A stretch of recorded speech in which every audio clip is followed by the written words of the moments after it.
หาทุกมือก็ได้ทุกมือนี่ละจ้าได้บ่หลายแต่ว่าหาบ่เซาจ้าอาศัยขยันเอาเงินในถุงนี่คือเงินจากการขายของเมื่อวานและส่วนนี่คือเหลือจากไปซื้อของมือนี่นะคะลงทุนมือนี่ค่ะหักออกไปแล้วก็หักยอดกระปุกวันละ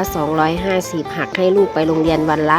160 บาทค่ะนี่แหละค่ะความรับผิดชอบในแต่ละวันของกิฟนะไม่รวมรายเดือนนะจ๊ะเงินที่เหลือนี่ก็คือเป็นเงินส่วนที่เหลือของกิฟนะคะเฉพาะร้านน้ำจ้าส่วนร้านลูกชิ้นก็ของพ่อน้อยก็เฮ็ดแบบกันค่ะบริหารคือกันเหลือน้อยเหลือหลายก็คือที่เหลือก็เป็นของตัวเองไปเลยนี่แหละค่ะอาชีพค้าขายมันก็จะลงทุนหมุนเวียนอยู่แบบนี้เนาะค่ะมือเหลือน้อยมือเหลือหลายก็สิประมาณนี้แหละค่ะแต่ว่าที่สำคัญก็คือต้องหักลงทุนให้มันได้ทุกมือค่ะมือได้ขายได้หลายก็ลงทุนหลายมือได้ขายได้หน่อยก็ลงทุนหน่อยค่ะประมาณนี้แหละค่ะนึกย้อนกลับไปมาขายมือแรกได้เงิน700ดีใจบักอย่างคักเลยค่ะเงิน700ที่ว่านี่รวมทั้งทุนและกำไรเลยค่ะหลังจากนั้นก็ต่อยอดหมุนเวียนมาเรื่อยๆขยับขยายขึ้นเรื่อยๆจนเข้าปีที่8ที่9แล้วจ้าอาชีพค้าขายคือเฮาเนาะค่ะบ่มีอย่างแน่นอนค่ะทุกคนมันต้องรุ่นกันไปมือค่ะกิบเลยพยายามเสพเจ้าของพยายามเสพค่าใส่ใจมาโดยตลอดค่ะกิบจะลงทุนทุกมือนะคะจะได้เห็นทุนกำไรทุกมือค่ะเดือนนึงกิบหยุด4มือต้นเดือน2มือแล้วก็กลางเดือน2มือค่ะกลับบ้านไปหาปู่กับย่าเนาะค่ะที่เหลือกิบก็แทบจะบ่หยุดเลยค่ะ